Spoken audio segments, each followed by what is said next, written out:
Hello, everyone. Welcome to Hyperspace on Dark Matter Radio Network. I'm your host, Solaris BlueRaven. I want to thank everybody for tuning in this evening, and a special thank you to webmaster and producer Keith Rowland. And my special guest this evening is Mark Snider. Excuse me, well, I'm hoarse. Mark has worked in the software field for the last 20 years and is currently employed as a senior programmer analyst at a Fortune 500 company in Columbus, Ohio. He is a B.F.A from Miami University in Oxford, Ohio, and a B.B.A from the University of Cincinnati. Mark was a competitive bodybuilder for years and won the following titles: winner light heavy class in Mr. Midwest in 1989 and overall winner at Mr. Glass City in 1989. He performs as a solo fingerstyle guitarist at many venues in Central Ohio and has recorded the following 2 CDs of guitar music: Living Water and Songs in the Night. In 2010, he started a radio show called Ohio Exopolitics, which is now on Revolution Radio each Saturday at 8 p.m. Eastern Standard Time on Studio B, as well as Blog Talk Radio, and his website is blogtalkradio.com/Ohio Exopolitics, and also www.exopoliticsohio.us. And please welcome Mark to the show this evening. Hi, Mark. Hi, Solaris. You did a really good job introducing me. Why, thank you. That's your bio.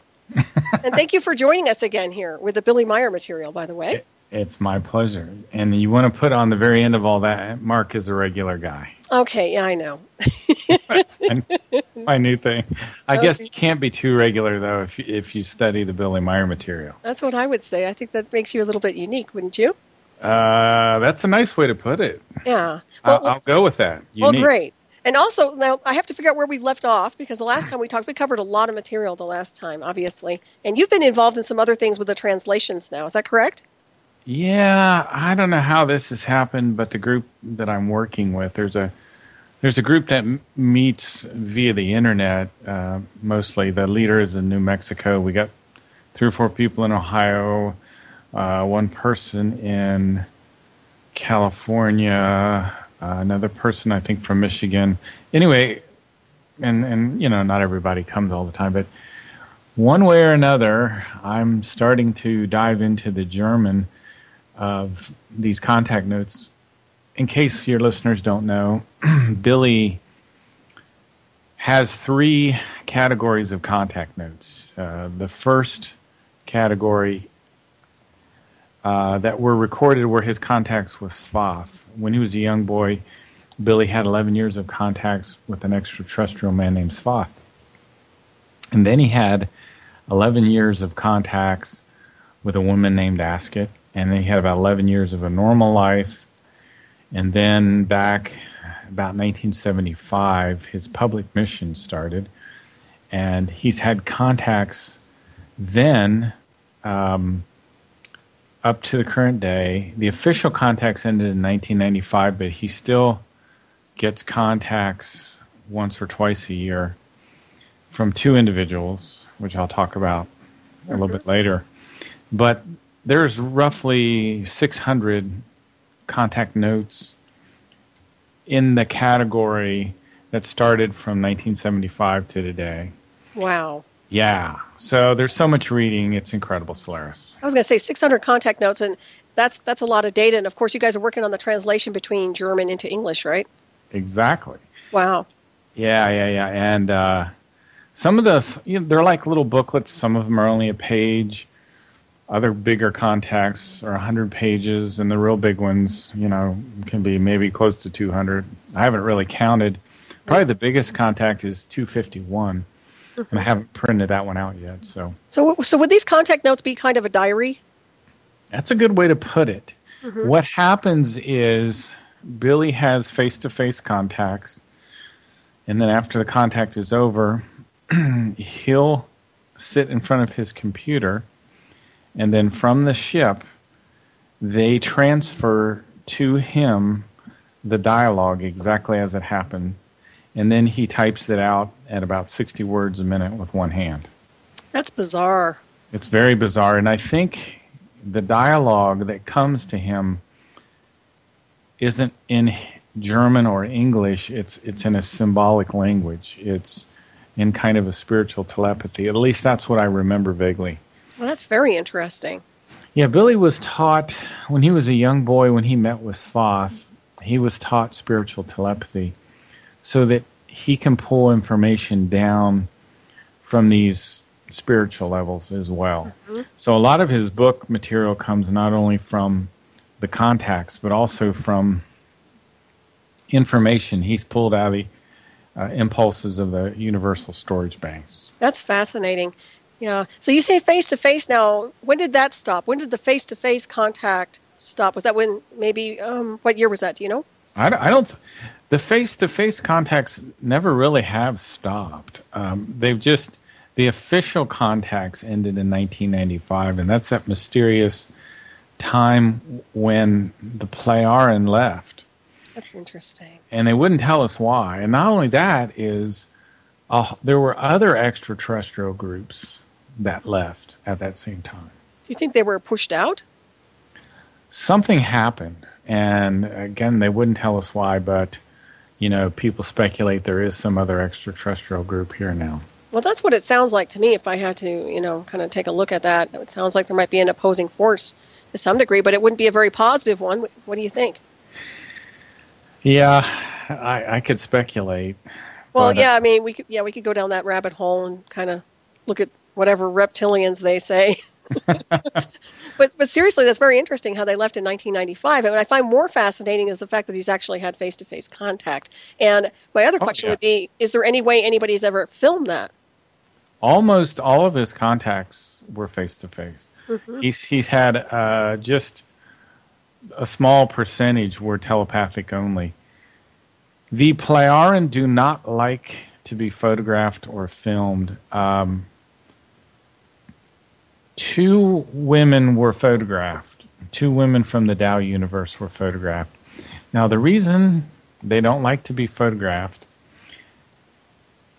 is because they used to actually briefly walk among us, but they also said, and listen to how strange this is, they say that all these billions of people on the earth that would be looking at these photographs projecting negative thoughts, that could be very dangerous for them. Yeah. Like a psychic attack in some way, I guess, huh? Mm-hmm. Well, that's interesting. Well, people can do that with any photograph, yeah. Why? Post on Facebook. Yeah. Be careful what you post on Facebook. That's interesting. I thought that was very interesting. Yeah, it is. That's really amazing. Yeah, I would think that they might have some kind of record of that. And wasn't there a time when Billy actually was on a ship and he had photographs that he had taken while he was on board, and then he shared those with somebody and then they disappeared or something like that? Yeah, I did so many shows on Billy's trip on the mothership. It's interesting that you brought that back up, and I lost my notes on that for some reason. I guess I'm supposed to go back through the whole thing. That would have occurred, I think, somewhere between 1975 and about 1985.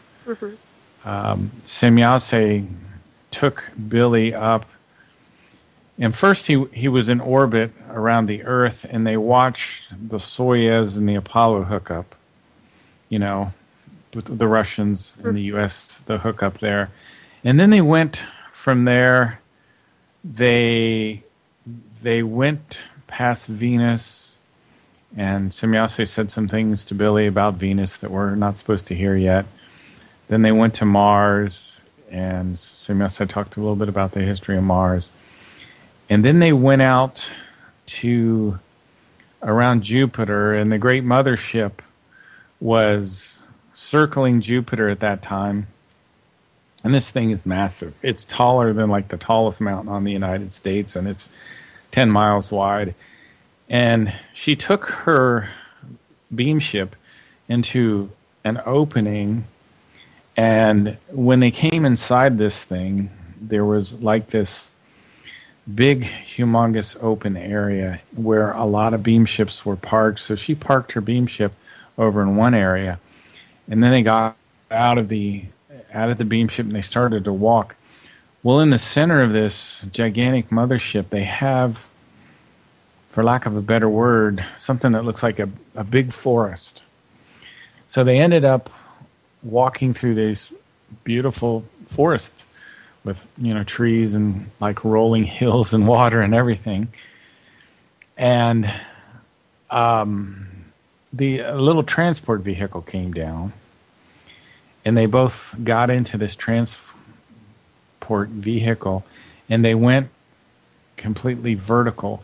Now, this mothership's extremely tall, and they went up this center shaft, and they got to where the bridge was, and they landed it was like a robotic craft. It landed on its own, and it's kind of open. They were just sitting there enjoying the view, and they stepped out. And what the Plaren do is they project the sky. What I mean by sky is, all the stars and the planets. It's almost like you can see right through the top of the mothership. Mm-hmm.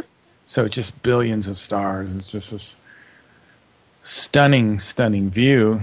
And they walked over to the bridge where this extraterrestrial named P.A was. He commands the mothership. And P.A is what they call King of Wisdom and Ishwish. It's the fifth stage of evolution the Plaren talk about.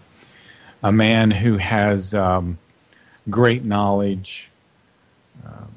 The fifth stage of evolution, by the way, for humans, is just before the sixth stage, of course, where we start to become spiritual again. I mean, literally, we start to lose the physicality of our body. Mm-hmm. But anyway, they walked over to P.A and started talking to P.A. P.A and B.A are related.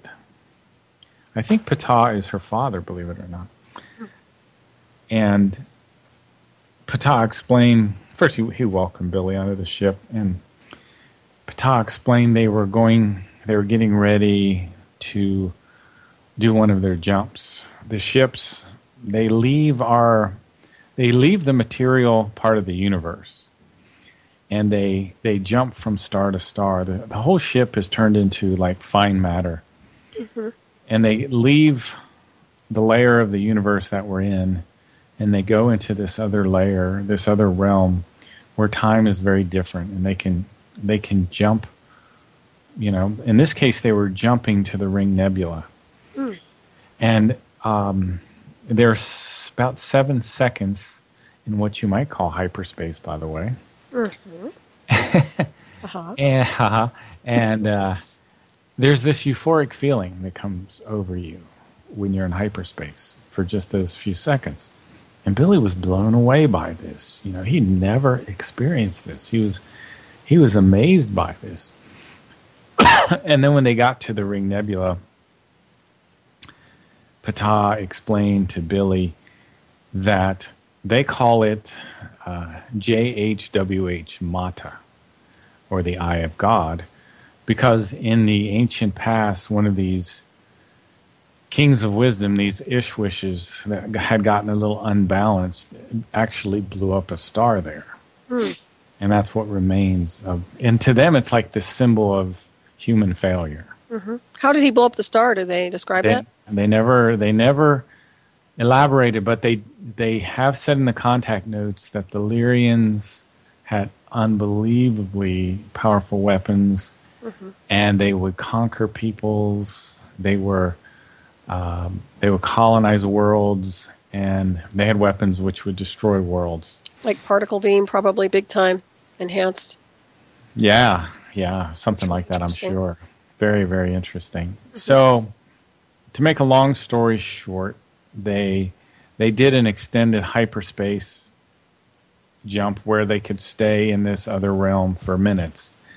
And Billy experienced what it feels like to be back in union with creation, which is where we're ultimately all going, according to my material, through all these incarnations. Eventually, mm-hmm. we merge back with the universal consciousness. And right.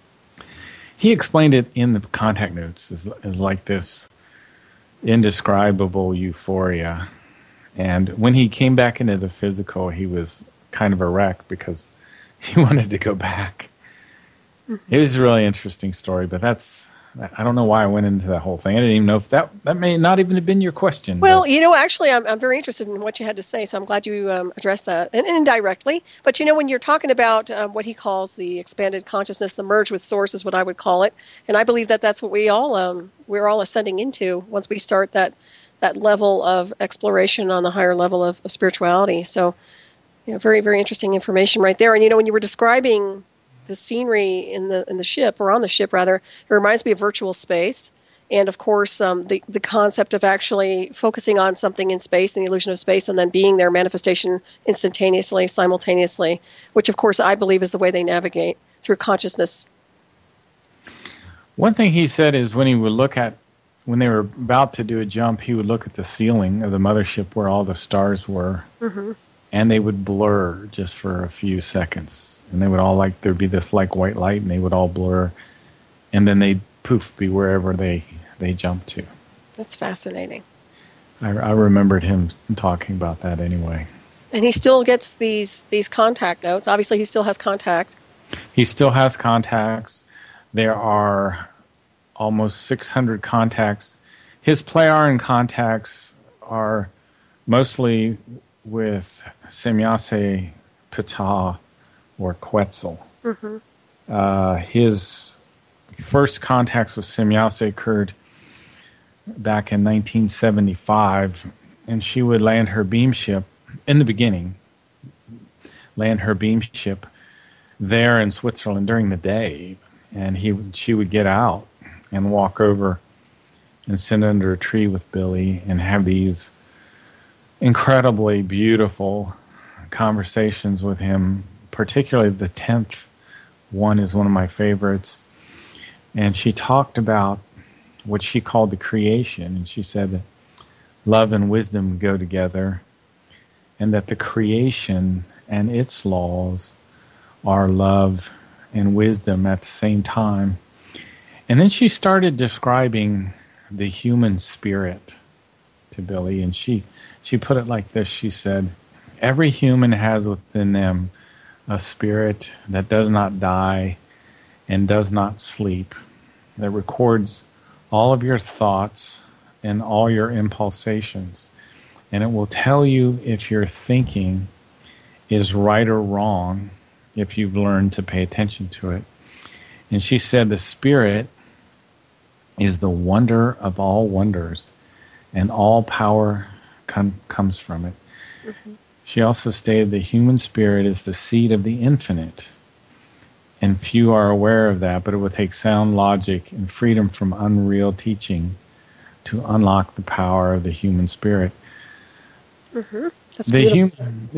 I can explain the technical aspects of it if you're interested. Or sure. The human spirit is located in the midbrain in an area called the superior colliculus, in the same place as your pineal gland. The human spirit, we cannot detect yet with our technology. It's like an energy, a fine fluido energy, and its energy goes throughout the entire body in a lattice structure, and it animates every cell in the body. The human spirit comes into the body of an embryo, of a child, 21 days after the sperm fertilizes the egg. But something else comes in from the spiritual realm. It's called the consciousness block. And the consciousness block goes into your frontal lobe, so to speak, and that's where your new personality is located, in the frontal lobe. So every time you reincarnate, you get a new material consciousness, and as a child you have to relearn, but the universal consciousness places your past life memories into your subconscious, and you will get inspiration from your subconscious as you grow up, and you'll get impulses from the storage banks as you grow up, and that's the way wisdom builds on top of wisdom, lifetime after lifetime. That makes sense. Yeah, it's like the cellular memory and an internal recorder.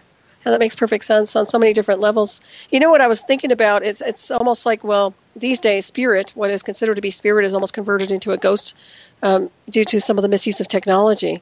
And I don't know if Billy Meier material ever addressed that or not. The misuse of technology? Yeah, like the transhumanism. In other words, what we consider to be the spirit and the true celestial essence is now being converted into a formula designed to create a ghost and something that's a replication of spirit through the artificial intelligence design. Well, what I would say along those lines is in his book, The Goblet of Truth, he describes that our society is an aberration. And what I mean by aberration is that it's something that's gone down the wrong path of evolution. Mm-hmm. It's almost like a deformity. It's something that has gone down a completely wrong path of evolution. And, for example, an aberration you can almost think of as a delusion or as a mental illness. So the whole function of our society has gone down a wrong path. So we have many results from a society that's evolving incorrectly. And the abuse of technology is just one of them. The other thing is the incredible abuse of the natural world. Mm-hmm. And the destruction of the natural world. Right. That's well said. Well, you're right. It's like a virus which has been caused by a spiritual mutation. The Plejaren referred to it as the third millennium. Mm-hmm.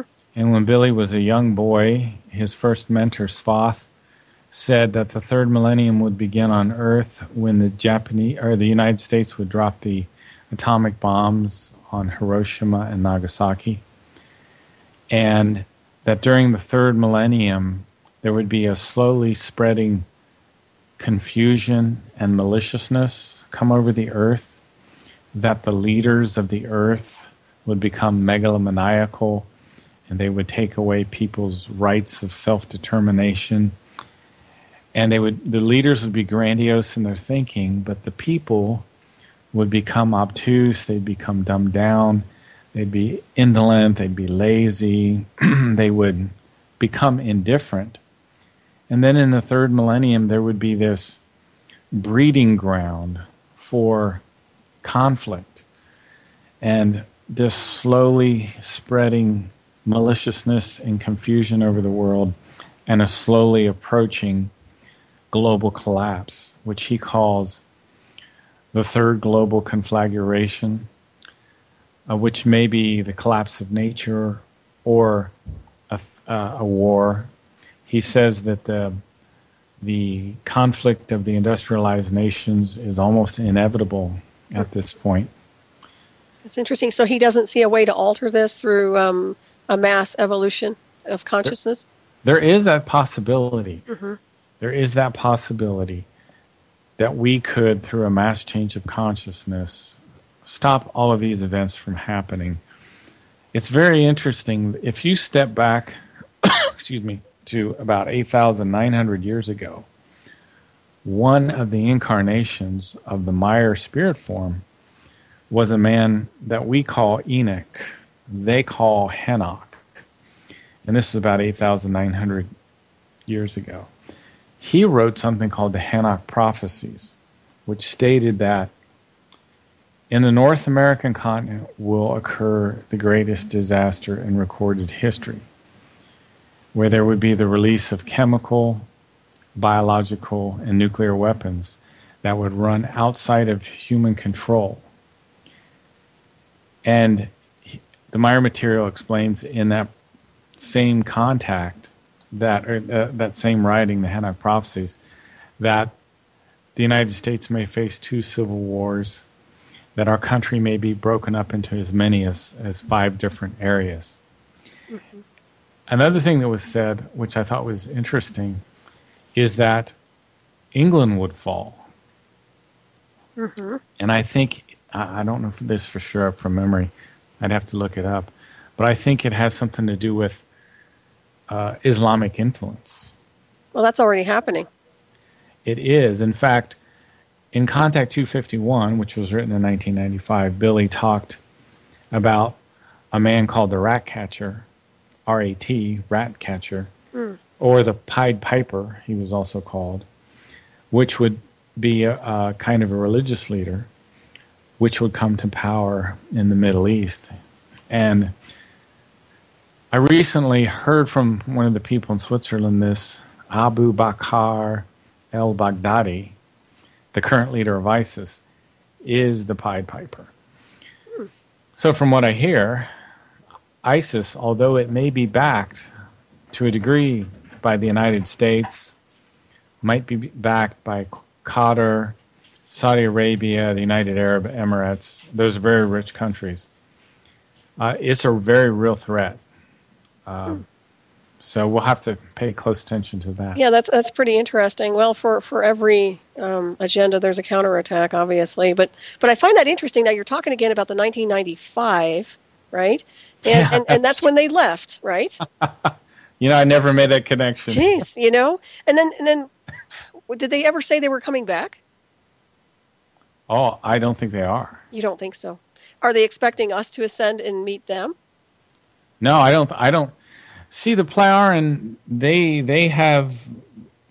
really don't have any desire for any kind of open contact. My understanding is with Earth humans. I don't blame them. Yeah. Well, then there's the other aspect of we're not really from here either. So you have a lot of different species here massed in forms, what we call suits, which people call bodies. So that can get really complex. But yeah, there's something about that, though. It sounds like they were definitely driven off planet to some degree if he was having this interaction. But yet they're still accessing Billy Meier right now on this timeline. So are they accessing him face to face, or are they doing it through interface?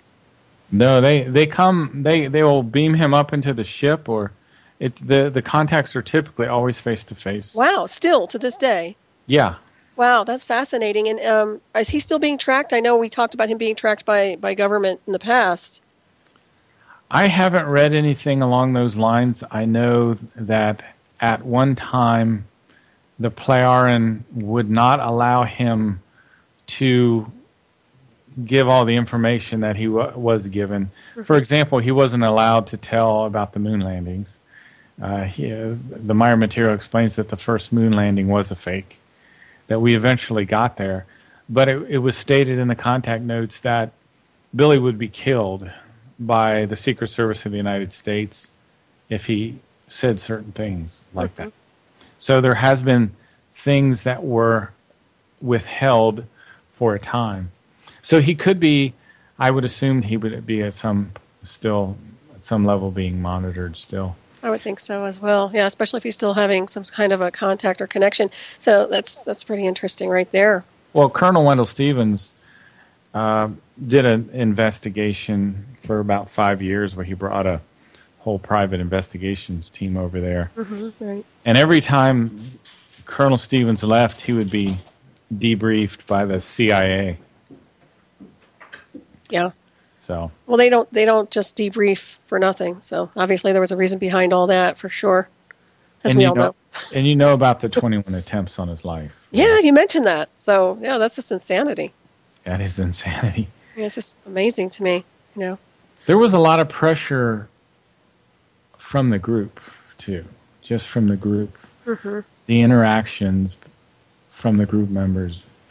Well, I think anytime you have connection to an off-world intelligence, or you're having an awakening experience where your DNA is activated to who you are as a celestial star being, I think that you run into problems with black intelligence programs. I mean, that's just going to happen because they're very threatened by that access. There's no doubt about it. We've run into it here. And I've talked about before, where contactees are getting tracked and this and that. So no surprise. Well, Billy describes something called a consciousness condition tyranny that exists on the Earth. And it enforces a kind of narrow-mindedness. And people that are dumbed down, I don't know how else to say it. Or being slept, yeah. People that are asleep are much easier to control. Oh, yeah. They're in between worlds. They're teetering in between dimensions. But the thing is, with the ascension process, it's, people are getting pushed on to the next level, whether they like it or not. Yet there's a lot of resistance coming from the linear world, as you know, and I know, and many others do. So, absolutely. Yeah. So it's quite the game being played out without a doubt here. And then you've got a lot of contact notes, and I'm wondering, do you have a software program of some kind that can translate from German to English? There are a couple tools out there on the internet. you can use. There's a website called dict.cc, which will do pretty much better translation than Google Translate doesn't do too good of a job. The Figu website has a little program, kind of a search, that will help you search for specific terms. But there is also software you can buy. We'll see if I get to that level. Well, or you can write the software since you're a software engineer, right? Yeah. I have so you want to much be creative. Right? Right? Yeah, I'll have to do that, Solaris. Oh, I just gave you an idea. All right. Well, I love this information nonetheless, and I like listening to what you have to interpolate when it comes down to it, because you've been doing so much research on this. Well, do you want to talk a little bit about the spiritual teachings? Well, I'd like to talk about some things we didn't cover. I know that you've been on a few times and we've talked about different areas. So is there something that we haven't covered that you can recall right now that you'd like to address? Well, there's a lot of things. Okay. There's a lot of things in the spiritual teachings as well. Okay, well, let's go there. Let's do that, and then we'll hit some of these other topics as well. Great. Let me start with the universal consciousness again. It's a neutral positive entity. It builds universes as a part of its own evolution. So when you think of, they use the term creation, but there are really two aspects to creation. There's the physical universe and the spiritual superintelligence behind everything. If you were to look at our physical universe, it would look something like it would be something like egg-shaped, and it would have within it different layers, 7 different layers.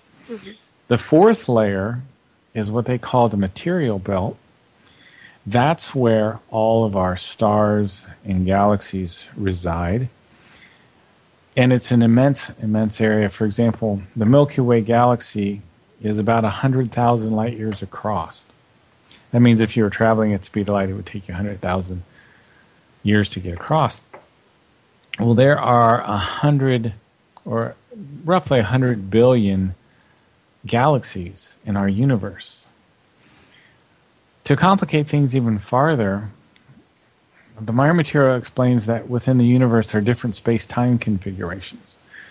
For example, the Pleiaren themselves reside in a different space-time configuration. They allowed themselves to be called the Pleiadians for many years, but in 1995, when they left the Earth, they revealed that they lived some 80 light years beyond our Pleiades in a different space-time configuration on a planet called Era, which in many respects is very similar to the Earth, much more like the Earth in its pristine state, say 4 or 5 centuries ago or 1,000 years ago. Very high oxygen content with a relatively low population of human beings. So, for example, in the Lyra Vega system, there's an older space-time configuration, and that's where the Lyrians settled. So these extraterrestrials, they not only travel from star to star, but they move and shift through these different dimensions. So the point I'm trying to make is the universe, the physical universe, is immense. It's a wonder. It's beyond our wildest imagination. And what the Meier material attempts to do in the spiritual teaching is to explain the difference between the idea of a religious deity and the idea of the universal consciousness. The universal consciousness is what they call in the German a Wesenheiten. Now, we as human beings are Weisen. We have personalities. We also have very much a free will to determine our own evolution. Now, the universal consciousness can determine, to a degree, its own evolution. But in some sense, it's rather robotic. However, on the other side of things, it still radiates love. and has great wisdom. Some other things that fall into that category of a Weissenheiten would be air, water. So if you looked at the Great Pacific Ocean and its immensity, that would be an example of a Weissenheiten. Mm-hmm. Or the atmosphere of the Earth, the tremendous giant atmosphere of the Earth. That's more like the universal consciousness than a human being. Makes sense. Well, it contains universal life force energy. It contains consciousness. Yeah, absolutely. I totally agree with you on that one. You know what you're describing to me when you talk about the universal consciousness, and I address that a lot, it is a virtual intelligence almost. You know what the people in Switzerland say? They say that it has no personality. Mm-hmm. I know that's a shocker, because our scriptures describe God as being angry and jealous and vengeful and having wrath and all of these human-like characteristics. Right, but man creates God in his own image. That's why. Exactly. There you go. Yeah, I totally agree. Mark, I'm telling you, yeah, the virtual intelligence, I call it a virtual intelligence because does Billy ever touch on the fact that the universe, the multiverse, is a holographic design? Well, when he talks about the human spirit, he says it's like a little fragment of creation. It's similar to a little fragment of creation. And I think that's what Semyase was trying to say. Mm-hmm.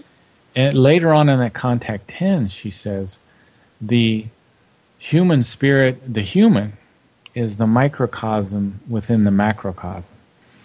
And what I think she was talking about was that she was describing these repeating patterns in nature at the microcosm level and at the macrocosm level. And that's just the way you use the word hologram, which is a good way to put it.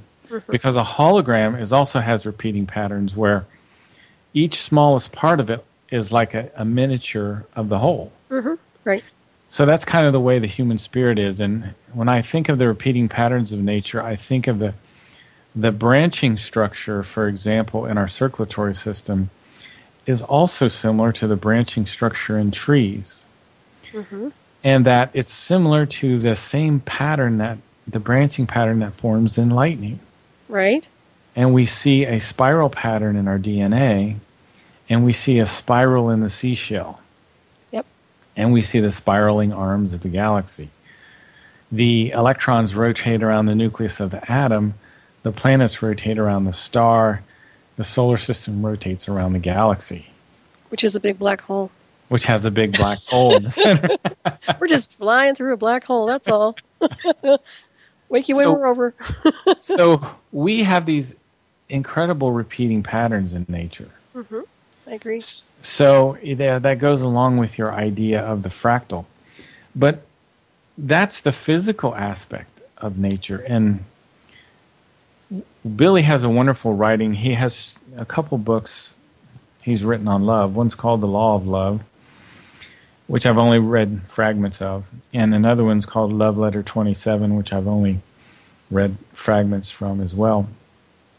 And I love to quote this one section, which kind of jumped off the page at me one evening, where he said that the incredible splendor of nature is the visible expression of the love of creation, and that creation radiates love, so that every moment we can experience the radiating love of creation, and that love is the highest principle in creation, and that everything follows that principle in absolute logic, and that every tiny plant and every tiny animal in creation fulfills its purpose. And then there's that wonderful chapter that I always quote in the Goblet of Truth, which is entitled What the Truth Knows to Say. And it goes on and explains that rivers, stones, plants, animals, air, water, bushes, trees, everything that crawls and flies on the earth is a life form with a spirit form. And these spirit forms are on a journey through time which involve many, many lifetimes. And that these creatures are connected by psychic vibrations. And that death is just the passage into the world of pure spirit. So, and I like to bring out the case of, if you take the time, and I recommend everyone does this, take the time to go into nature. And if you're in a real healthy forest, you will hear the crickets, the cicadas, the birds, and I like to say the birds sing because they sense the radiating love of creation. I don't know that exactly how it works, but all of these creatures are connected by psychic vibrations. And when you can watch the birds move in unison from tree to tree, all as a group. They leave at the same time, they land together. The same with fish as they swim, or with a group of deer as they move together. Mm-hmm. Because there is an absolute connectedness to all nature. And Billy describes it as wisdom-conditioned love, when you start to be able to see the absolute connectedness of all nature. He says, real love is a love that's based on observation, that's not based on romantic notions or things of the details of life, but it's really based on a spiritual process. And that spiritual process is called Empfinden in the German. And that's when you start to develop the ability to sense the radiating love of creation. Mm-hmm. And that ability comes from being neutral, positive in your thinking. Right, that makes sense. Yeah, almost empathic and very centered, yeah. The universe, the universal consciousness, is neutral, positive in its thinking. Mm-hmm. It's neither good nor evil. Right. It builds universes as a part of its own evolution. The physical universe, the material universe, is the physical manifestation of the wisdom of the universal consciousness. Mm-hmm. So as we study nature and we develop these concepts, we start to recognize that all of nature is like a web, an indissoluble web. And when I think of the web of nature, it's very much interlaced, like a weave, like a material, where the material is overlapping one over the other.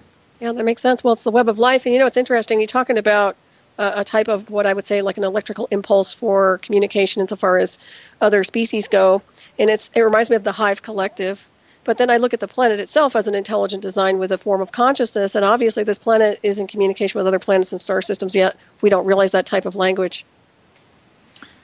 That's possible. I really don't know. Does Billy ever touch on that? Because that's what it sounds like. What you were reading to me is really kind of a reflection insofar as, besides man, put mankind aside, the rest of the network of intelligent design is already in communication with off-world intelligence and species and other star systems and things like that. Well, the fact that plants have spirit forms, to me, is just a shocker. So I don't think it would be inaccurate to say that, to a certain degree, the Earth must be alive. Oh, it is, of course. Well, and then there's the elementals that you can harness through ceremony and this and that, but obviously contain a form of consciousness and conscious design. So everything is intelligent design, if you ask me. Well, I have to agree with you, but it just amazes me, particularly in the summer when I'm walking through the forest, and I see these weeds, these huge weeds where I live that are maybe 5 and 6 feet tall, mm-hmm. that may only be a month or two old. I just think of these spirit forms as just shooting into the material existence, mm-hmm. and growing at that incredible speed. Right. I guess that's a strange way to look at the world, but not really, actually. And I've actually seen different types of trees and weeds and plants grow quickly around electricity, believe it or not. and also around a lot of oxygen. Hmm. Like in hyperbaric chambers, I've heard of tomato plants that are just, humongous. Right.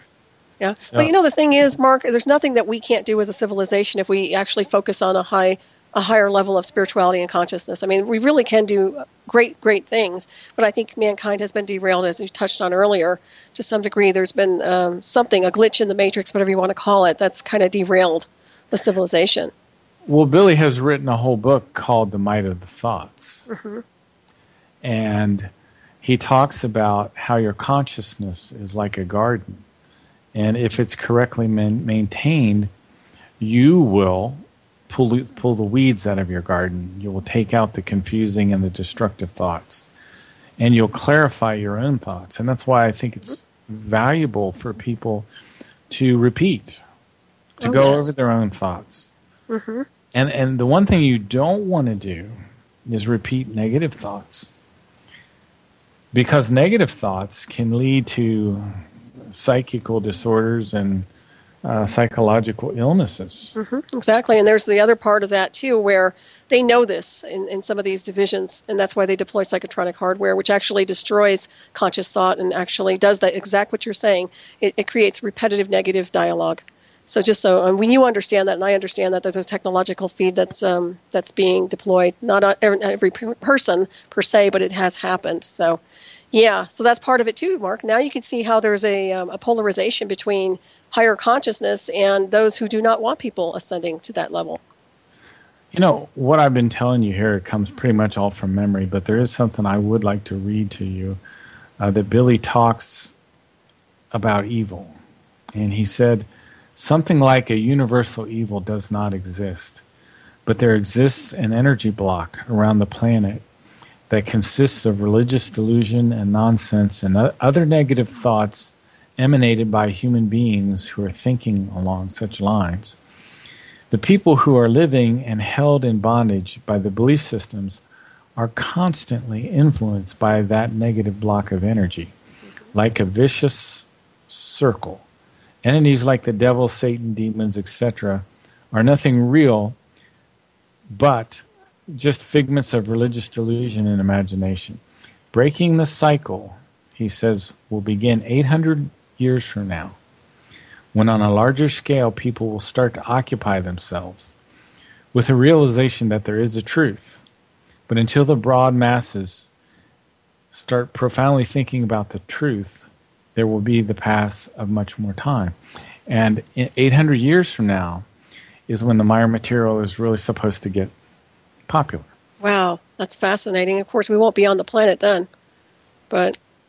Well, evidently, I think we're going to be. I don't know how much longer after that we'll be on the planet. 800 years from now? I don't think I'll be here. Let me know. I'll send you a postcard wherever I wind up.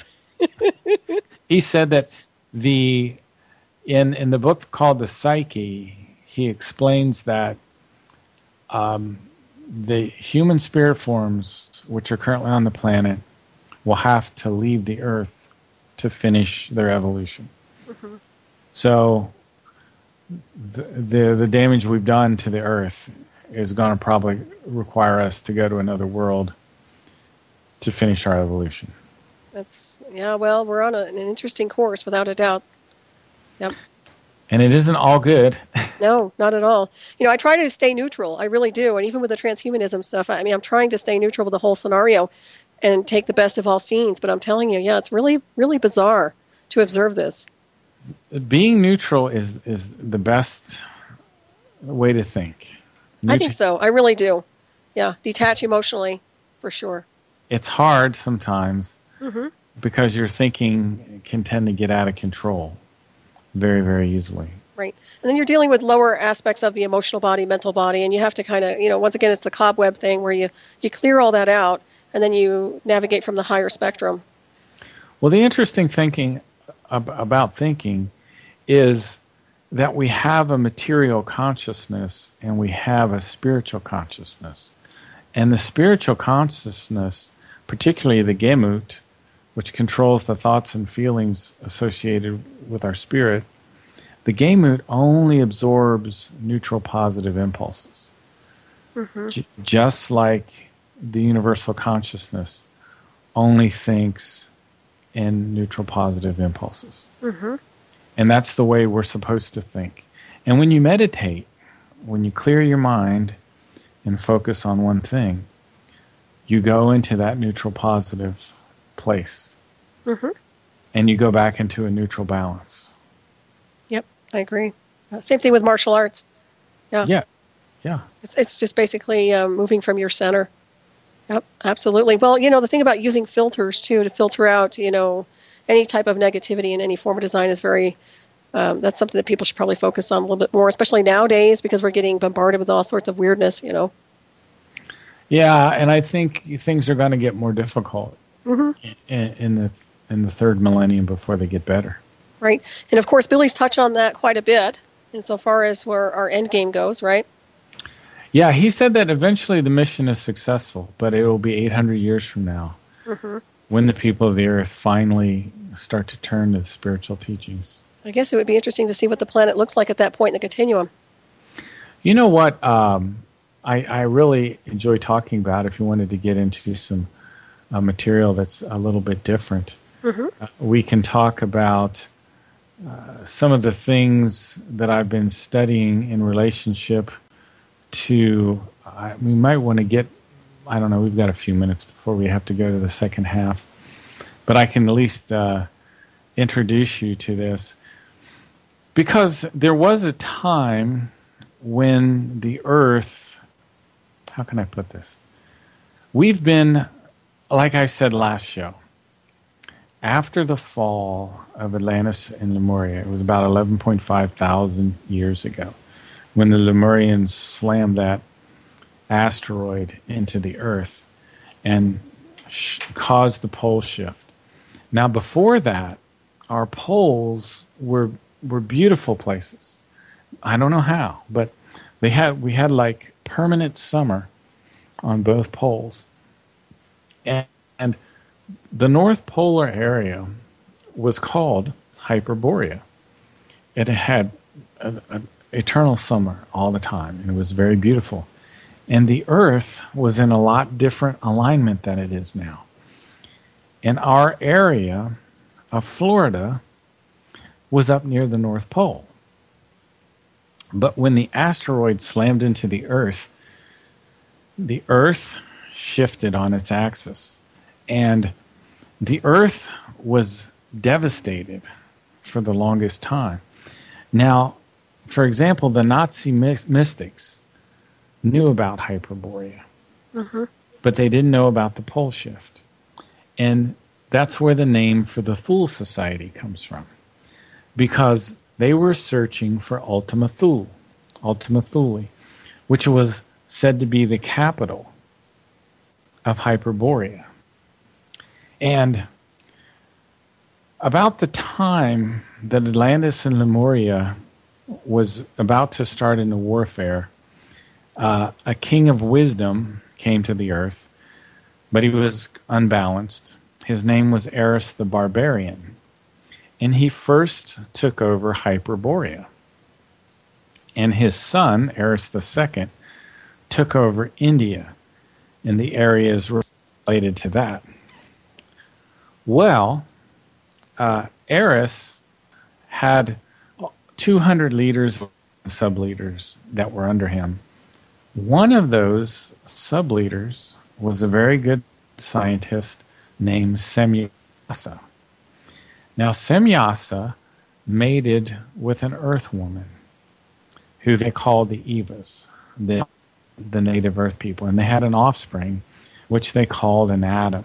This is one of the things that went on during the time of Atlantis and Lemuria, which caused all of this conflict. So Eris stirred up this trouble between the Atlanteans and the Lemurians, and eventually this great missile was brought in, this meteor, which slammed into the earth and caused this pole shift. And you were dropping out just a little bit there, Mark, just so you know. Oh, Sounded like you were kind of phasing in and out for a second there. But that did you say it was an asteroid or a meteorite? it was a fragment of the destroyed planet Maluna. Okay. I And don't this is know. according to the Billy Meier material, This is just the Meier material. I should put that in front of everything I say. right? According to the Meier material. Because people are going to go, where do I find this data? So Well, I could point them to the Future of Mankind site. They that's can right. Yeah, let's go ahead and give them a rundown insofar as how they can access more information about the Billy Meier material before we hit a break here. Oh, okay, sure. If they Google Billy Meier Wiki, they can go to the Future of Mankind site. If they Google Future of Mankind, they'll get a long URL, www.futureofmankind.co.uk.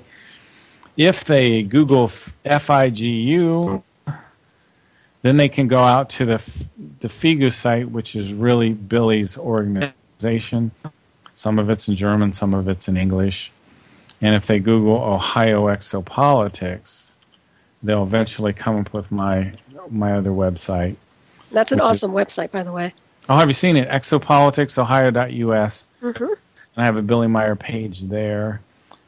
And then if you go to Michael Horn's theyfly.com, people can order some of the books there, like The Psyche and The Might of the Thoughts. Mm-hmm. And also Guido Musburger's book is real good, too. Mm-hmm. Yeah. I actually think you do a better job explaining the Billy Meier material than Michael does. Wow. Thank you. That's quite a compliment. You really do, because you interpolate it on a different level of consciousness, shall we say. Maybe in the second half of the show we can argue about the photographs. What do you say? Yeah, that sounds good. We've got about 3 minutes plus or minus here. But yeah, I'm a little concerned about your audio there, mister. Am I really fading out? You were just kind of glitching a little bit on and off. It's almost like you have a bad connection there, but we'll just kind of ride through it, and hopefully it'll stay. Maybe we'll reconnect after the break. Yeah, maybe I can do that. We'll ask. And I can finish my little spiel there. Excellent. As we continue. Oh, absolutely. All righty. Yeah, I do want to hear more about, of course, we did talk a little bit about the Thule Society, and I found that very interesting as well, with the Hyperboreans and the research that's been done in the past on and how obsessed the Nazis were with that type of information. So I think what we're going to do is head for a break. We might reconnect you, Mark. Okay. If Keith's okay with that, and we'll be right back. Everybody stay tuned.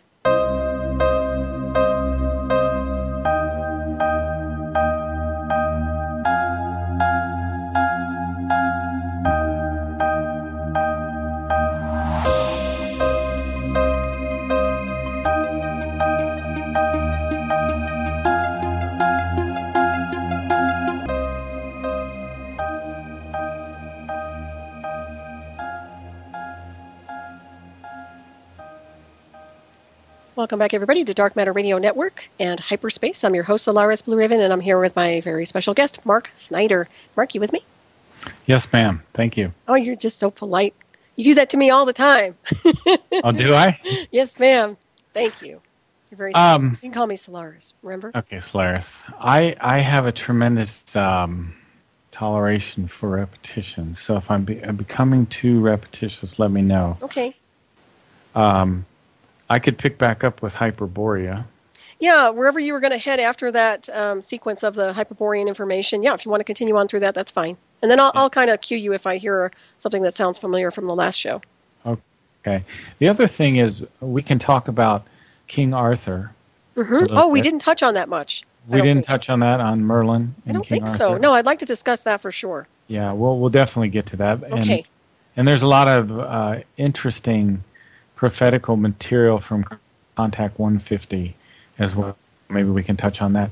Now, for some reason, this stuff is always new to me. I can't explain it, Solaris. I can go over it and over it and over it and never get bored with it. That's good. I have to watch myself, because other people are saying, hey, you've talked about that before, da-da-da. Now, and I've touched on the Hyperboreans before, but I think this is so interesting because the Hyperboreans were extraterrestrial humans, and they came here, and they're the leftovers of some of these extraterrestrial races. And I know on the last show, we talked about the civilization of Pelagon, which was formed 150,000 years ago. And they destroyed themselves in a great war. After Pelagon died, the man that took over for him wasn't so benevolent and wasn't so wise, and the whole civilization fell apart in a great war. Then there were centuries where the only people that were alive were the people that were struggling out of the destruction of the last civilization. Well, then about 133,000 years ago, Atlant came here, and his wife Karaitide and Muras, and they built these two great cities, one on the continent of Atlantis, an island continent somewhere between Europe and North America and South America and Africa. And this great city, Lemuria, which was somewhere what we call the Gobi Desert now. And there were these two cities, Agartha Alpha and Agartha Beta. Anyway, this society lasted for quite some time. Then 11.5 thousand years ago, there was the Great War that caused the pole shift and the destruction of the Earth. Mm-hmm. Well, the Hyperboreans are the leftovers, part of the leftovers. And I think they may be one of the only extraterrestrial groups that stuck around after this mysterious event in 1995, whatever that was. There was another group here called the Hasters. I don't know if we talked about them last time. They sound familiar. Yeah. The Plejaren brought to the Earth a group of extraterrestrial humans. I think they were from another galaxy. And they built a base for them in the North Atlantic, probably underneath the bottom of the North Atlantic. And these were people that were much closer to our level of evolution. And they could tolerate the impulses, the vibrations of Earth humans, which the Plejaren can't. They're evolved at a much higher level than us now. And when they're in the presence of Earth human beings, they have to wear a special kind of electronic device. Mm-hmm. I know that one well. Do you? Nudge, nudge, wink, wink. I must be a Plejaren. You may be. I'm calibrated. Let's not talk about it. All right, go ahead. But Billy is compatible with their impulses because of the age of his spirit form. The Plejaren are not compatible with our impulses, with our vibrations, so to speak, with our auric vibrations. They react to our auric vibrations like a bad smell. To them, it's extremely dangerous for them to be within 90 meters of an Earth human. And that's, I think it was sometime maybe in 78, I'd have to look it up. Semyase was actually in the Figu Center there talking to Billy, which they don't do anymore after this occurred. And they would have these conversations in private rooms. Well, somebody actually came in once. And Semyase was kind of overcome with the aura of this individual, and she fell. She hit her head, injured her head badly. She beamed herself back to her ship. She lost consciousness. And eventually she was found by one of the other Plejaren. She had brain damage, and they had to send her back to Era immediately. Eventually, they got her somewhat squared away, and the contacts, Billy started having contacts with her again briefly in about, I think it was 1984. And sometime that year, she had a relapse, and she had to be taken to the Tao universe for some kind of therapy and whatnot. So Billy isn't having any more contacts with Semyase. I said that story illustrates the point of why we don't have open contact with them yet, and we probably never will, because our auric vibrations are still, they're very telepathic. They pick up on all of our anger and our depression and our frustration. And to them, it's very, very, very uncomfortable. Mm-hmm. Well, these Hyperboreans are also at a higher level of evolution than us. And after the fall of Atlantis and Lemuria, they went underground. They have two bases. They have a base up in the Aleutian Islands, underground, near Alaska. And within Mount Shasta, Northern California, there's a small city of about 700 people. And these are the leftover descendants of the Hyperboreans. And you can see their golden-colored spacecraft come out of the eastern side of Mount Mammoth. And I have photographs, at least one photograph on my website, of this beautiful gold-colored circular spacecraft. And have you been to Mount Shasta, Mark? No, but I've been to Mount Adams twice, which is not that far away. Mm-hmm. Have you been to the Cascades yet? I've been to Mount Shasta, and I didn't really pick up on a whole lot, but I was being interfered with.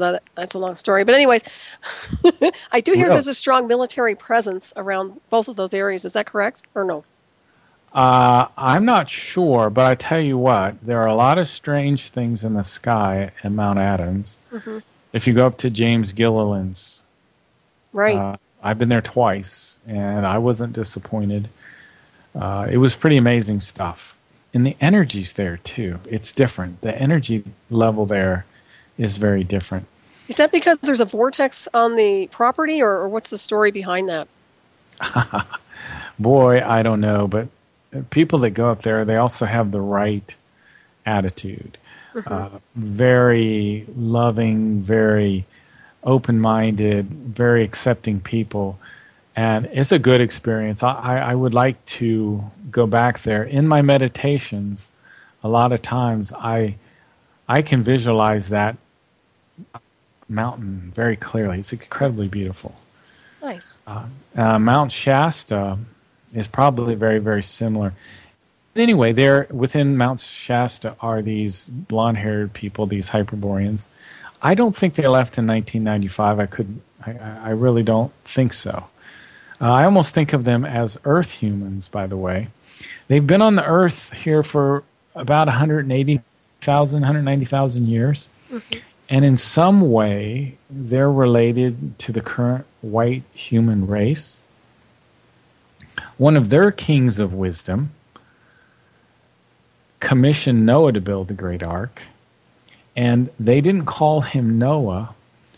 The Hyperboreans and this king of wisdom, they refer to him as Noah-Codnesser.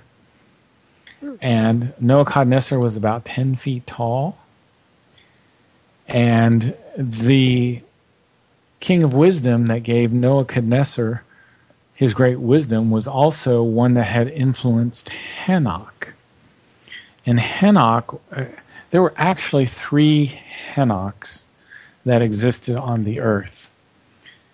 Now, we use the term Enoch, but the Meier people call this individual Henoch. There was a Henoch that was born about 13,500 years ago, who was alive during the time of Atlantis and Lemuria. There was a Henoch alive about 8,900 years ago, and that was the author of the Henoch prophecies I was talking about earlier. And there was a Henoch about 4,500 years ago. These were all incarnations of the spirit form of Edward Albert Meier. Now, every incarnation, you're a unique person. You're a different person. You have a new material consciousness and a different personality. But you have the same spirit form. Mm-hmm. And the extraterrestrials have a name for the spirit form of Edward Albert Meier. Because when they look at him, when they talk to him, they relate as much to his previous personalities as they do to the man that exists today. Mm-hmm. They refer to that spirit form as Nocodamian. And Nocodamian is an ancient spirit form. They say his spirit form, what did they say, 9.6 thousand million? That's the term they use. They didn't say billion.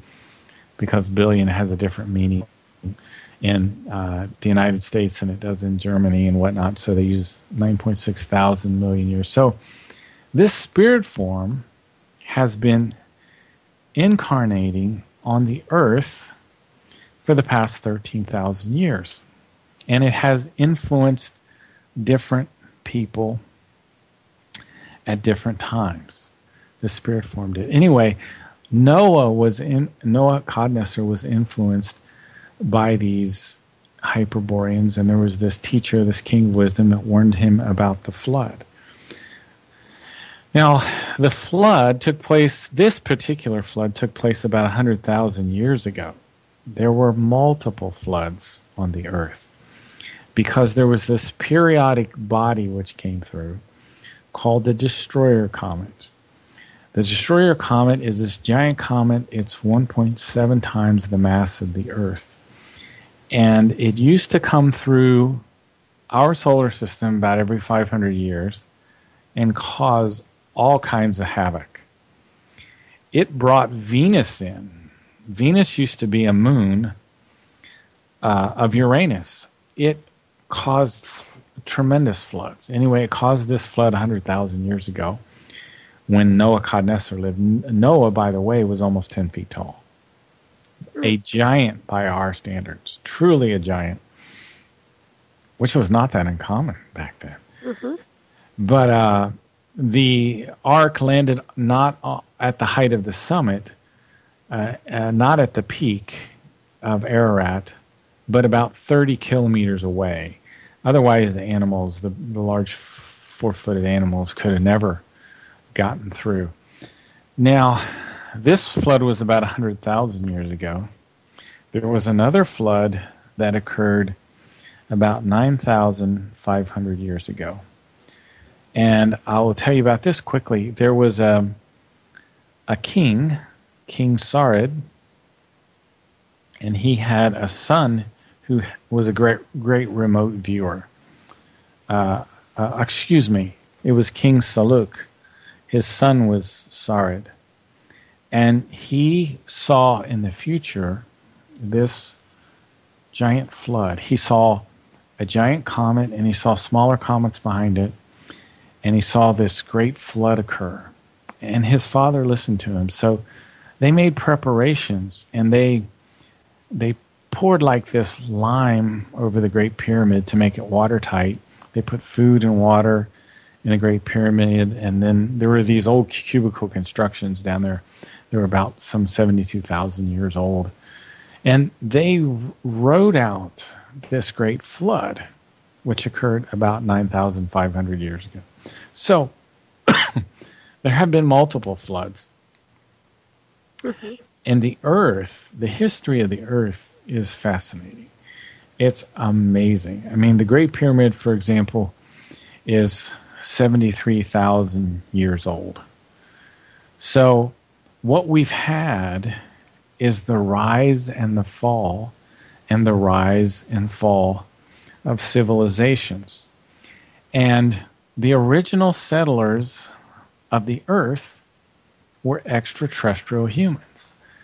Now, they destroyed themselves 2 other times before. All that's left are these ancient megalithic structures, like the Great Pyramids, like Pumapunku in Peru, like what they call the Pyramid of the Sun in Mexico. Mm-hmm. All of these great structures are left by these civilizations which were at a higher level of evolvement than we are currently. Well, it seems to me like it's almost like they've been cannibalized. All the structures have been, cannibalized, and now the technology was removed, and all you see is what's barren and empty. Yes, we live in a consciousness-conditioned tyranny, mm-hmm. And it started with the Giza intelligences. And I remember last time... Yeah, you touched on that. I touched on that. And it's fascinating to me to understand how our consciousness has been tampered with. I agree. Well, obviously, people have amnesia. There's no doubt about it because, and we've talked about this, where everything has been based on a false matrix and program since the beginning of everyone's birth on the timeline. So yeah, there's deception being played out, and of course it's been going on for how many centuries now? And then you were talking about the wars. Now, whether it's Atlantis or Lemuria, it doesn't matter. We had advanced civilizations here that had great wars, and they were technological wars, and they did a lot of damage. And there's an imprint, and there's a history behind that, and there's a record. And yet, I know it's interesting because when you look at the Billy Meier material, he can't be wrong 100%. I mean, yeah, you can take a lot of his data with a grain of salt, but I do know his philosophical information is on. So when you look at this other information here, it's very interesting. And obviously, we do know one thing. There has been a species here that was very advanced way before the illusion of mankind. Well, the one thing I like to talk about is to say that the gods of the earth were human.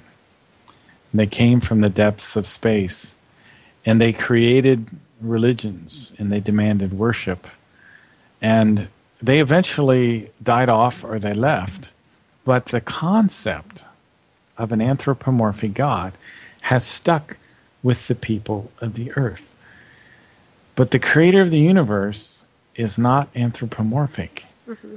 It's a consciousness. Correct. Yep. It's a super intelligence. And this is my opinion. I have not heard anything. I have not heard the Meier information specifically address this. This is totally my opinion. But I don't think the universal consciousness will communicate in words. I think it could not communicate to us in words any more than we can communicate technical ideas in barks or meows or moos or grunts. Mm-hmm. So that paints the picture of how we've been completely manipulated. Right. Well, also, you're dealing with geometric light languages and frequency and sound, a universal sounding, and of course that takes on the form of consciousness too. So yeah. But then there's telepathy, and I don't discount telepathy because in space beyond the illusion of space and time, they have to find a different formula to communicate versus the way we communicate with our voice box. So that's another language all on its own. But yeah, I agree with you, Mark. I think it's a complex machine is what we're dealing with in the universe, but it's not made by man. It's not made by man, and boy, we don't know our own history yet. Not at all. And the problem is the history that's been recorded in the illusion of recording and editing and censoring is all incorrect. And it's just like, wow. So, where do you start, It's frustrating. You and I have had these conversations before, remember? Well, I mean, if you look at the construction, though, I don't want to go off on this big tangent, but if you look at the construction of the Great Pyramid, I mean, and you look in the King's Chamber, and you've got, 140-ton stones. Some of them are 80 tons. And they're all polished to the point, well, many of them are polished to the point where you can see your own reflection, and they fit together perfectly. You couldn't fit a piece of paper through there. But yet we make up these stories that these people cut these out of a quarry 500 miles away, and they somehow drug them 500 miles, and then they lifted them up 200 feet and then fit them together all perfectly. And, the time when the Great Pyramid was built, according to our historians, was 4,000 years ago. Well, the Iron Age is supposed to not have begun until 1200 BC. So those people were living in the Bronze Age. So they had bronze and copper tools, which are very soft. You cannot cut granite. We can't cut stone today. Nobody would go out and take their good handsaw and try to cut a big boulder in half. That would be stupid. But yet we believe that these people with copper tools and bronze tools took handsaws and cut out stones that weighed 100 tons. We are completely mind controlled. And the one thing you're right. And what I will tell you, Mark, is what does your cellular memory tell you? Because those of us who know, whether we realize and understand exactly how they were formulated or not, we understand that something else created that. And we understand the mechanics behind it. We understand that there's something to it with an amplification. I mean, we get messages of information that are accurate. And it's not just one or two of us. I mean, there's a mass group of people who understand the language behind that form. And no matter what they try to do to brainwash it, it's not registering. Well, if you start thinking about what we believe, because we function on beliefs rather than knowledge. And what we believe borderlines on insanity. Mm-hmm. It's pure silliness. One of the, and I'll get back on the Meier material, but Okay. I wanted to just bring up something since we're talking about the Great Pyramid. Another one of my favorite things in Egypt is what's called the Colossi of Memnon. They're two massive stone statues. They're 60 feet tall. They weigh 720 tons each. And, for example, 720 tons is 1,440,000 pounds. And these statues were transported 420 miles. So I want people to go look at the Colossi of Memnon. There's another beautiful statue called the Colossal Statue of Ramses II. It weighs 83 tons, and they put it in this shelter. They made a shelter for it.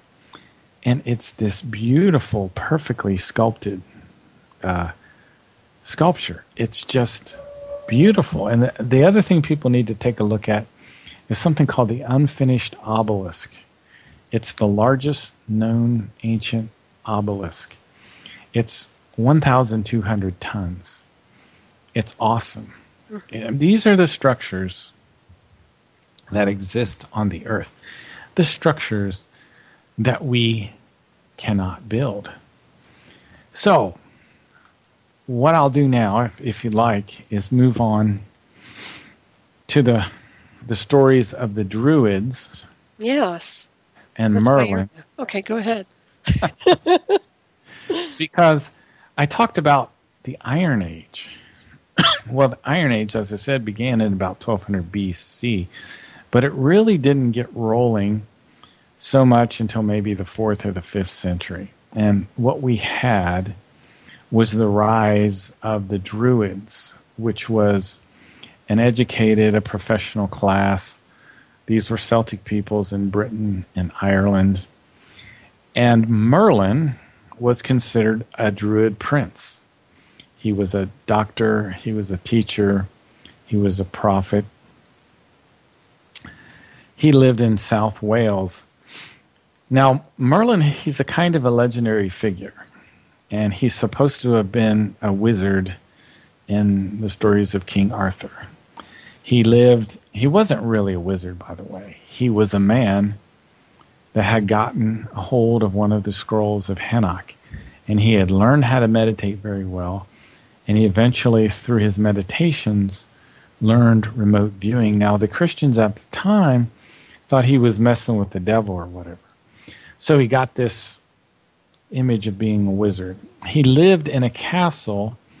It's called Dinas Bran, and it's a medieval castle that's in Wales.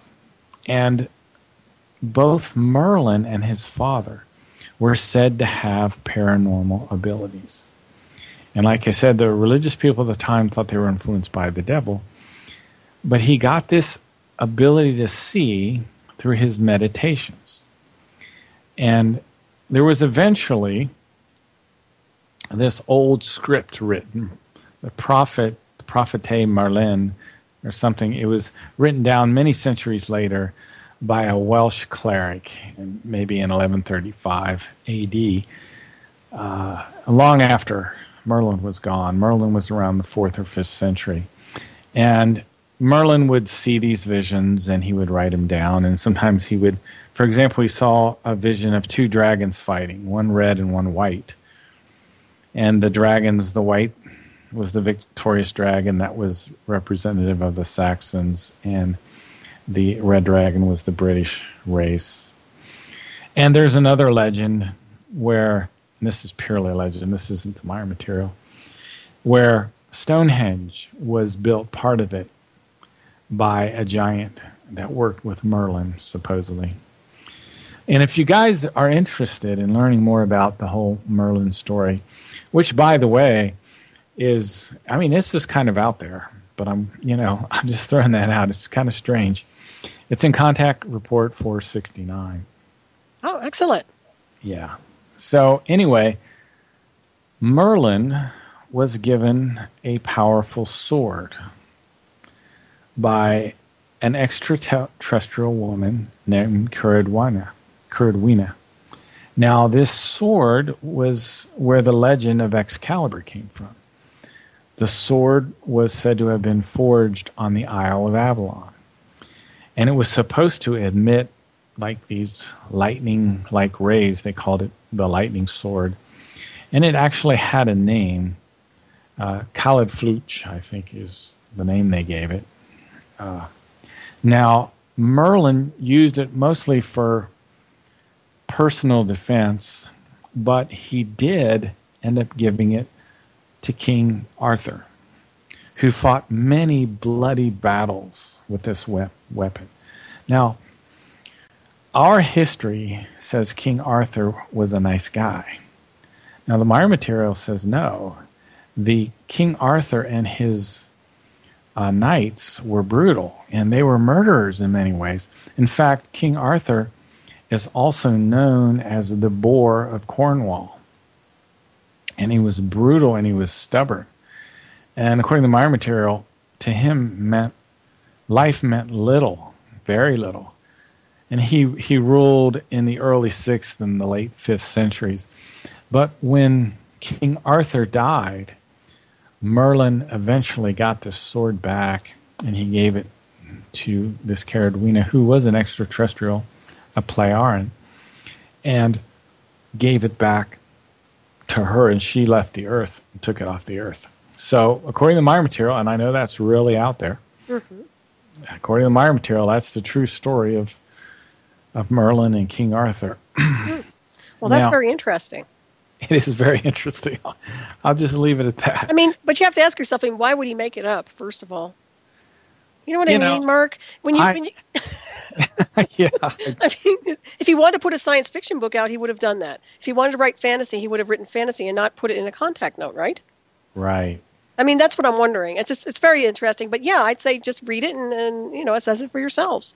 Yeah, that's the way I always say it with people, But it's interesting. It's a different spin, for certain. Oh, it's very, very, very interesting. But you can't, every time they make everybody out to be wonderful in the illusion of the past and historical, we all know that that's not correct.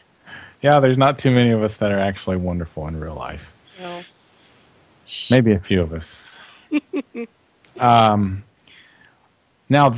what I've been talking to you about is in Contact 469, and it's also talked about in Billy's book called The Goblet of Truth. He also talks about the Holy Grail in The Goblet of Truth. And there were two legends about the Holy Grail. First of all, the Holy Grail is, in legends, supposed to be this grail that when Christ was on the cross, that he bled into this container that Joseph Arimathea had to save the blood of Christ. And there was also the legend, I think it's called the legend of the Holy Chalice. Now that was the cup that Christ had when he was at the Last Supper. Now, this is really interesting. There are four competing places which say they have the Holy Chalice. Let me see. We'll talk about that a little bit later. But it's these holy relics, everybody has the holy relic, whether it's the Holy Chalice or the Spear of Destiny. Mm-hmm.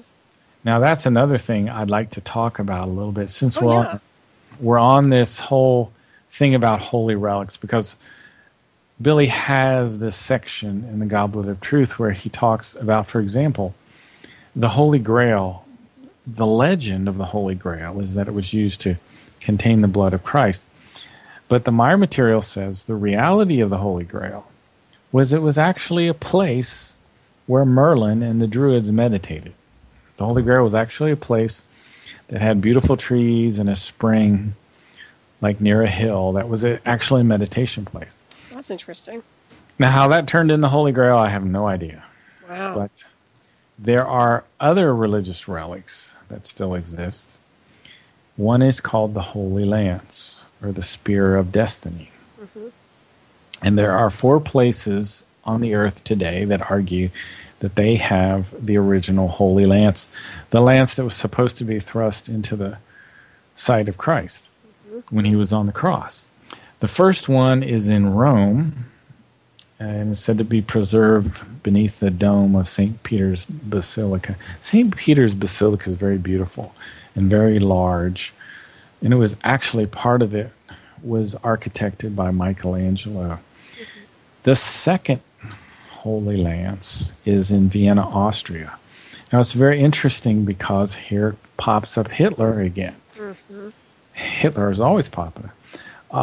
He was very interested in the Spear of Destiny, and he was said to have gone to Vienna to view this Spear of Destiny.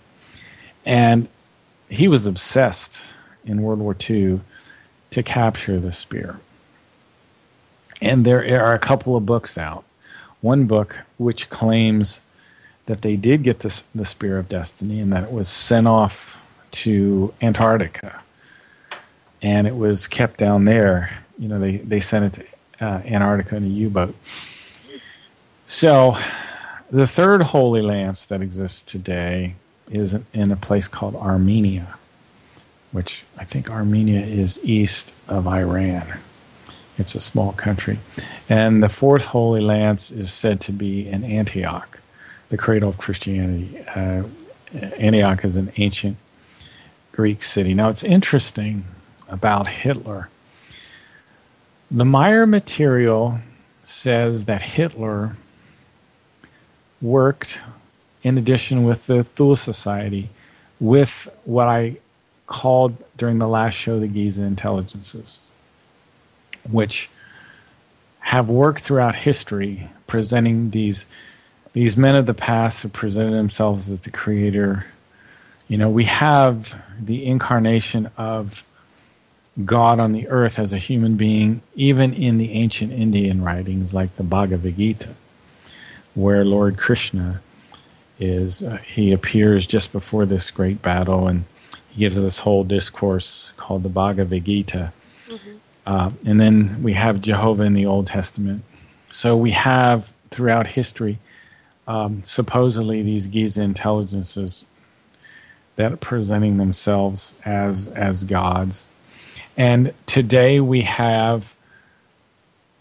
do not have gods on the earth anymore, but we have these religious relics like the Spear of Destiny, the quote-unquote Holy Chalice, and we also have something called the Shroud of Turin. Now, the Shroud of Turin is a linen cloth that has the image of a man on it who had suffered physical trauma consistent with a crucifixion, which is really strange. So there is still a bit of a mystery around the Shroud of Turin.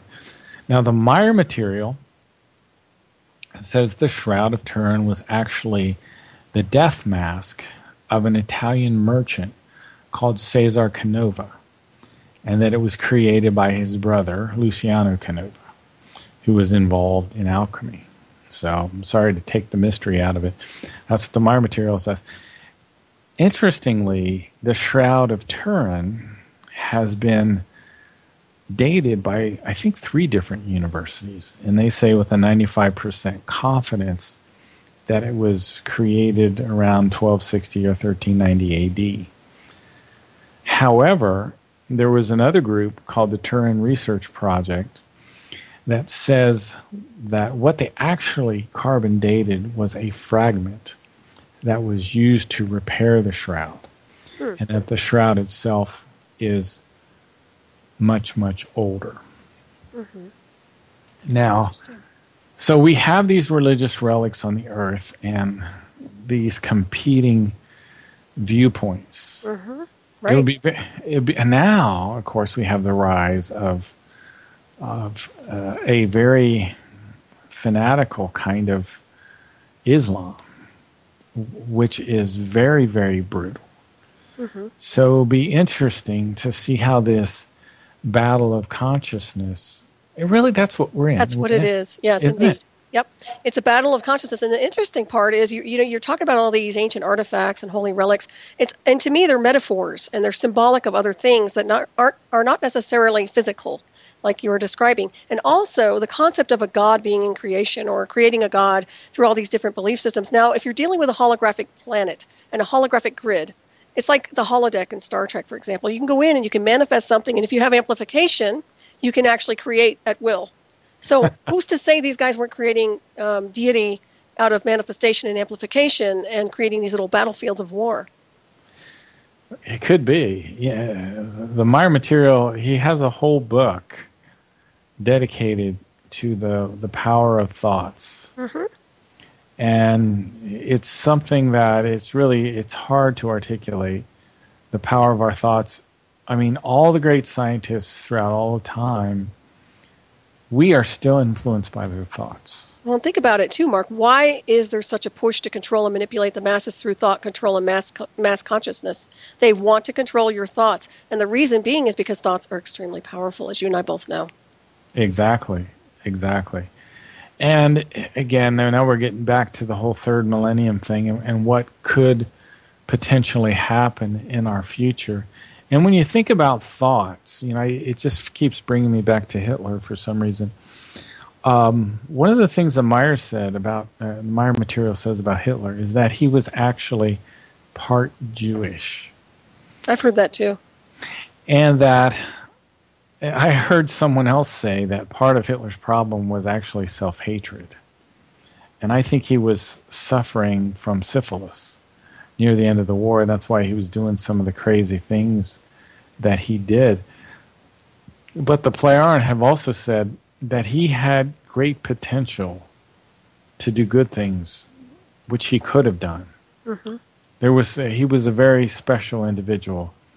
But yeah, he was always, talking about the Aryans. And he was obsessed with the technology too, and they did make huge breakthroughs in the black technology with the Germans. There's no doubt about it. And also what I think was that his psyche was fragmented due to all of the exposure to this technological advancement. I don't think he was prepared in consciousness to deal with that frequency, and I think it really destroyed him.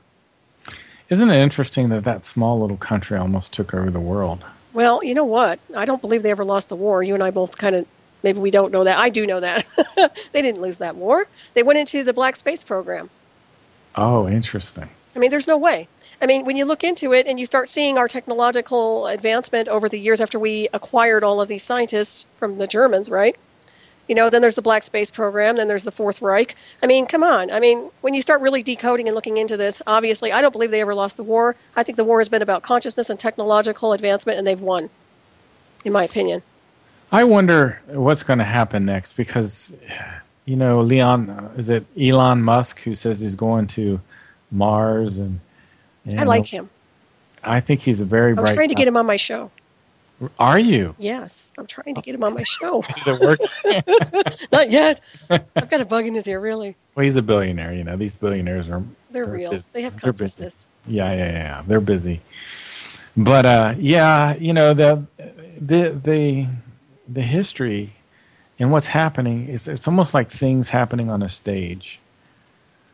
Some of it is so absurd that it makes me wonder, how can people not see through these things? Why is this not more obvious to people? Well, it's mass mind control. It is. It's a dumbing down, and they only know what they're told. They only know what they're taught. And unless they start being nosy and start being extra intuitive about things and start doing the research like a lot of us do, or we become exposed to something that's not normal, then they really don't realize it. I don't fault the matrix of mankind, because I understand that they've been mind controlled to such an extent. Well, that's good that you don't. I think that's a very noble thing to have that point of view. Well, when you look at the masses in general, I think they're innocent, quite honestly. I mean, they may be slept, but really they don't know what's going on. I feel sorry for them, to be honest with you. But the ones who do know what's going on, and those are the ones that are the problems, yeah. And there's a growing number of billionaires all the time.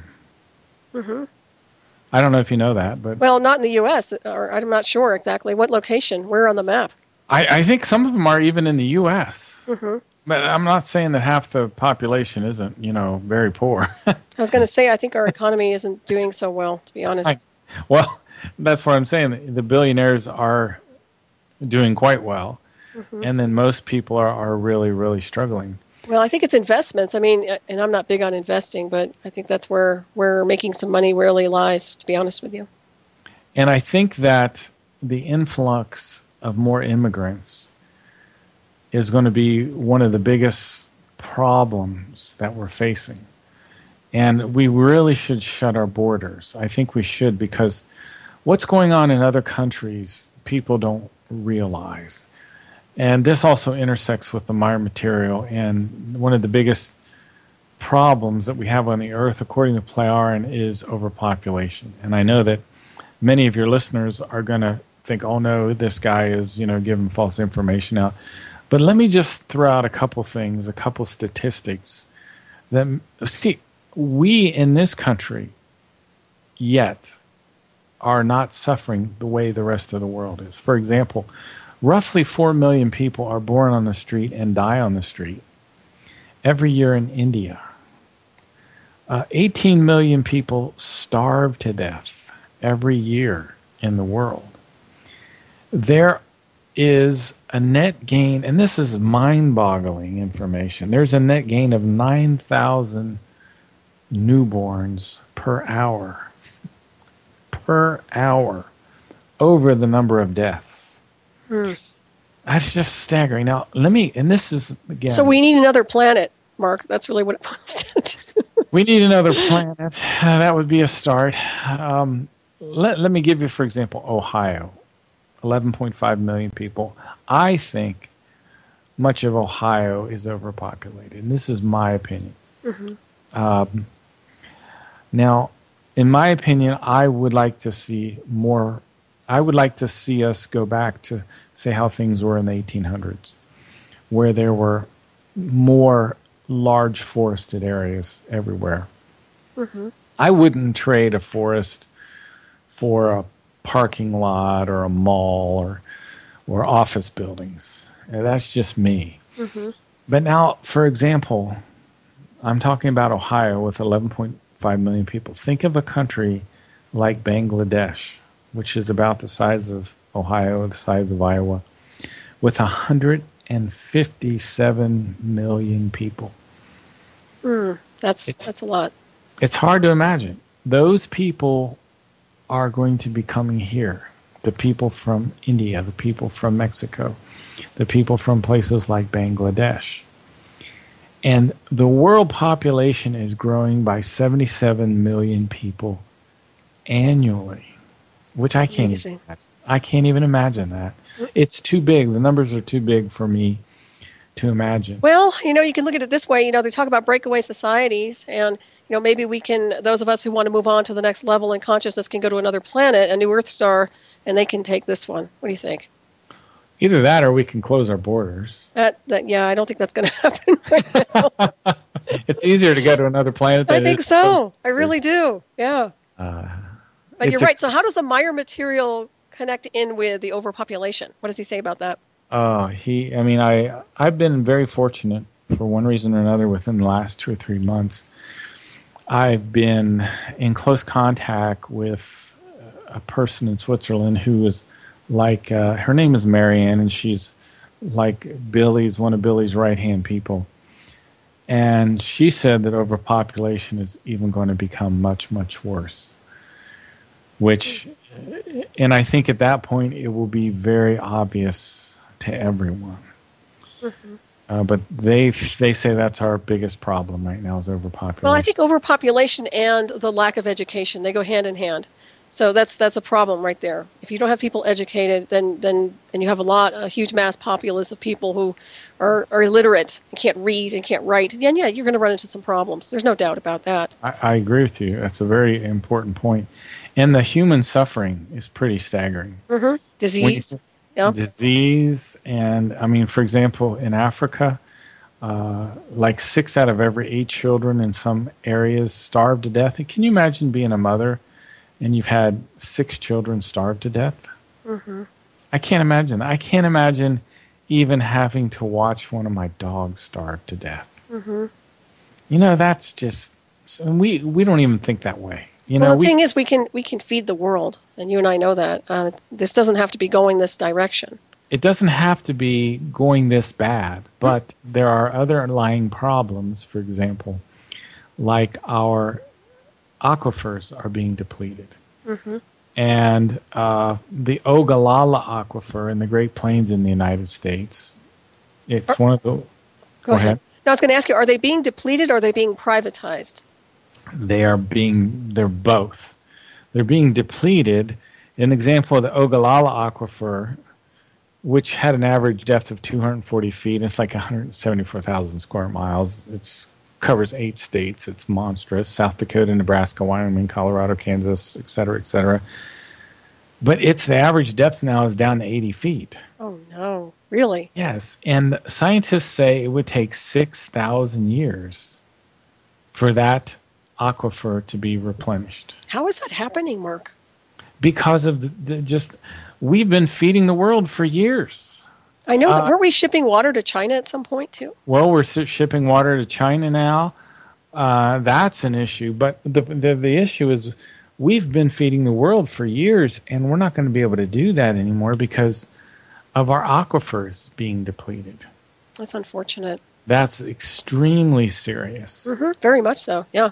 The state you're in, Colorado, lost 1.65 million acres of farmland in the past 15 years. I believe it. I see it every day. Yep. And what about our traffic jams? Mm-hmm. True. In some states, there are traffic jams as long as 90 miles in length. That's ridiculous. I think some of the largest traffic jams have been in China. Mm-hmm. And, of course, the pollution there is hellacious. The pollution is ghastly in China. And we've depleted our soils to the point where the micronutrients are missing from our soils. Right. And so people, they're eating more and more and more and getting fatter and fatter.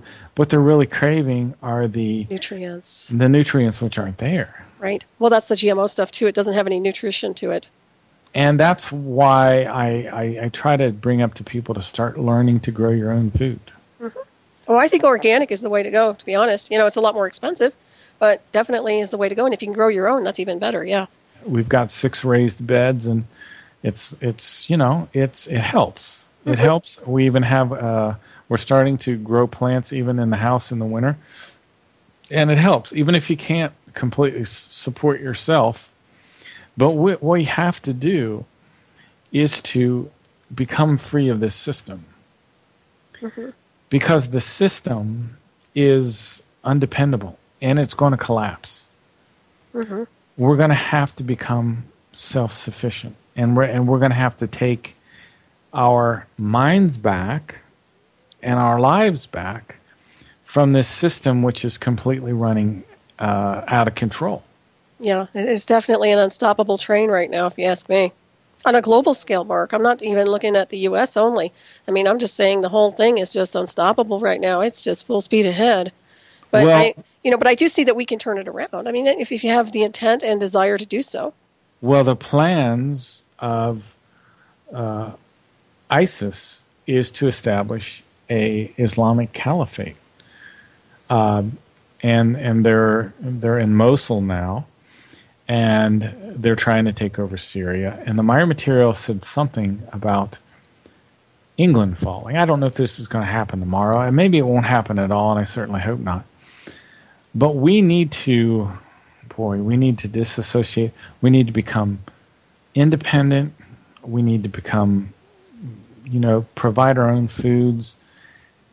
If we continue the path that we're on, it's not going to be good. It's not going to be good. I really think the problem with everything is lack of consciousness, is lack of connection to source. It really is, because once you start merging with higher levels of consciousness, you understand the greater design behind it all. And that's the bottom line. The wars wouldn't exist. The starvation wouldn't exist. All these problems we see on this linear world would fade. I agree with you. And that's why I think you're doing a service to humanity with your show. And we need to keep plugging away, getting information like this out. Well, likewise, Mark, you are fabulous as well. And it's always a pleasure to have you on. And we're getting ready to wrap this up soon enough. But before we do that, let everybody know how to contact you and also how to access your website and your shows. Well, if they Google Ohio Exopolitics, you'll find exopoliticsohio.us, and I have a lot of archives there you can download for free. And if you Google Ohio Exopolitics, you'll also get to the Blog Talk Radio show, which I focus on that. That's blogtalkradio.com, Ohio Exopolitics. I focus on the Meier material on that show. And if on Saturday at 8 p.m. Eastern at freedomslips.com, Studio B is Ohio Exopolitics on Revolution Radio.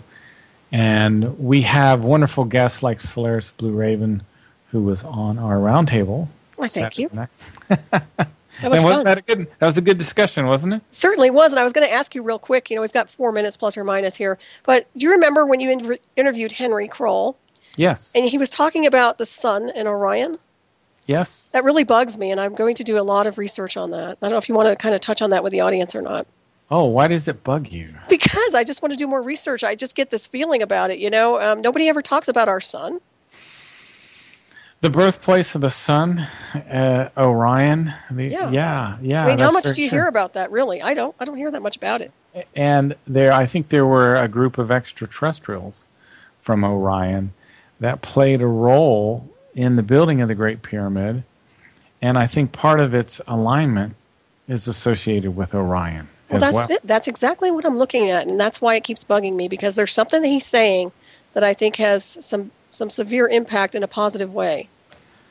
I think if we could learn more about our history, really learn about our history, that's what would change our consciousness, even probably more than the spiritual teachings. I agree. And part of this, they're all talking about disclosure. I really think we know more at the cellular level than they'll ever know, quite honestly. I don't know how anyone can expect to go to a government that's corrupt and get a disclosure about anything. Right. It'll be watered down data, as you well know. I mean, give us a disclosure about the assassination of Kennedy. Or psychotronic hardware. Exactly. Give us a disclosure about 9/11, Right. No, it's never going to happen. I mean, if it does, it's going to be a circus act. You know that. I know that. So, yes. Go ahead. So why is the UFO community wasting their time on that? I don't know. I think it's a sideshow, to be honest with you. I really do.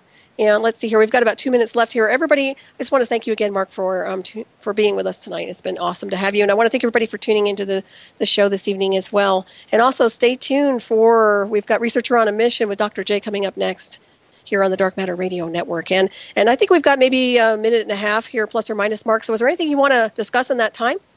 Yeah, quickly. Future topics probably more than anything. Okay. The seraphim and the cherubim. Oh, darn it. Yeah, we didn't get to talk about that tonight. We didn't get to talk about that. You're going to have to come back. I'd love to.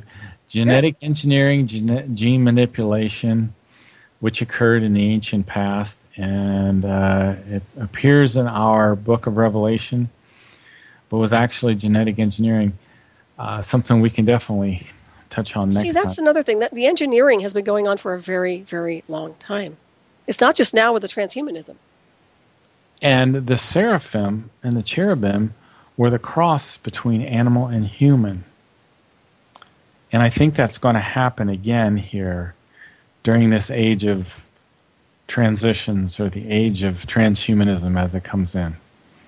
I agree with you on that one, too. Yep. And that will be a strange world indeed. Well, they talked about that on Atlantis a little bit with different types of manipulation with animals. But, you're seeing it all here in fruition with GMOs and all the things they've been doing behind the scenes.